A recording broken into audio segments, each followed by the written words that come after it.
Hi everybody, it's Chris from the Evermore podcast, your Newcastle United podcast on the Evermore YouTube channel. We're back with another rumour has it video with players linked to Newcastle United during the transfer window, which is now officially open. So we're going to have a little look at another player in a second, but just before we do, a little bit of housekeeping. If you haven't already, please consider clicking that like and subscribe button. We'd really love to have you on board. We're sitting on about 933 subscribers, so if you could smash that button, help us get that 1,000, we'd really appreciate it. So listen, without further ado, we're going to get stuck into another player. Can't stress more enough, this is not players that we think or we know are going to sign. We don't do ITK crap on this channel. We just talk about speculation and players that have been linked to the club. And this lad has been linked before.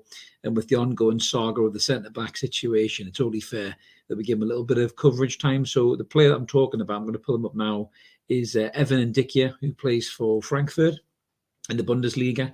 So he's a 22-year-old French defender. He's left-footed. He kind of predominantly plays on the left-hand side of a back three. He did play in that Europa League final against Rangers. He played about 100 minutes. Then he was hooked, I think, for strategic reasons for penalties. But you can see that the lad's strengths there, really, his main strengths are he's very good in the tackle, as you can see, in terms of his tackles per 90 minutes. His tackles one is really high in the percentile. So he wins about 1.39 tackles per 90s in the 85%. You can see the key strengths that Mark's highlighted there. His recovery pace, he's dominant in the air, and he's very good on the ball from a short-term passing. Long-range passing he's not great at, and he does give a few fouls away, in that kind of back three area. When you watch the lad, he is a little bit, what's the word? He's a little bit gangly, I suppose, in terms of how he plays. He's a very, very tall lad, as you can see there. He's well over 6 foot, but he can give away the odd foul here and there, but he's got serious pace for a defender. And obviously, the age of 22, his better years are going to be ahead of him. As Mark's highlighted there in the slide, you can see his aerials one is 95%. So he does not miss many headers. And if you were to play this lad alongside, say, a Dan Burn, I don't think either one of them would lose a header in a game. So he seat map there shows he sticks predominantly that left-hand side, which is an interesting one because he's kind of, it is kind of where Dan Burn is playing at the minute. I know we've obviously signed Matty Targett, and I've said before that, Matty Targett and Dan Burn have got an unbelievable partnership brewing there on that left-hand side of the defence. So it would be an interesting one if we sign this lad. Now, for me, it is an interesting one because I think this lad was possibly looked at or is being looked at as an alternative to Sven Botman. In the Sven Botman saga, I think a few years have said before in previous videos, you get a little bit sick of it. Sven Botman is clearly the number one target. I think he's the same age as Ndicka. I think he's 22 as well. Again, so his better years are ahead of him.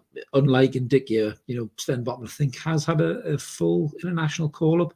I'm sure it's a matter of time before Ndicka does, to be fair. He's a very good player. And he's playing really good standard at the, competitive level in the Bundesliga. Obviously winning trophies as well. So it'll only be a matter of time before he gets a cap, in that French setup. We're quite blessed with decent centre-halves. But I think that Ndicka is being looked at as an alternative option to Sven Botman, as I said there. Now, for me, the Botman deal, again, I can't stress more that we don't do ITKs in this channel, so I'm not going to say, I know a guy who knows a guy who's had a taxi ride at the airport with a guy who says that Botman's going to sign, but I just have a feeling that the Sven Botman deal is tipping towards our favour. Milan seem to be really struggling to put a package together that can satisfy Lille and obviously can satisfy, the players' demands. The player seems to want to go to AC Milan. Listen, AC Milan are obviously a world-renowned club, Rossoneri and Maldini and all that kind of stuff. They're a huge football club. But it doesn't appear like they have the financial clout to put a package together that can tick all the boxes for his current club. And obviously for his kind of financial expectations. So I think because of that, I think Newcastle have really stolen a bit of a march here. So it's going to be a case of a sell job, I think, to Sven Botman. I know there's been, images snapped on social media of Dan Ashworth at the game. Now, there might be a bit of that in there. Obviously, I think Dan Ashworth's son was on the bench for Wales, so naturally he's going to go watch his lad, play for Wales. But, there might be a bit of that in there, that obviously Botman's there. There's a chance to meet him, maybe meet his representatives as well.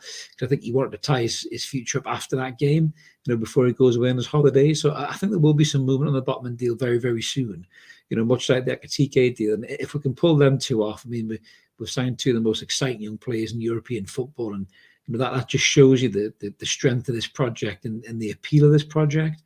to these young players that want to commit their futures to this, this Newcastle United project moving forward. The Premier League is still the best league in the world, in my opinion, and it carries a lot of weight. When somebody comes to the table with an offer for a Premier League side, of course, we're a good few years away from beating away the likes of, Manchester City, Liverpool, even Manchester United, to be fair, and Spurs to an extent.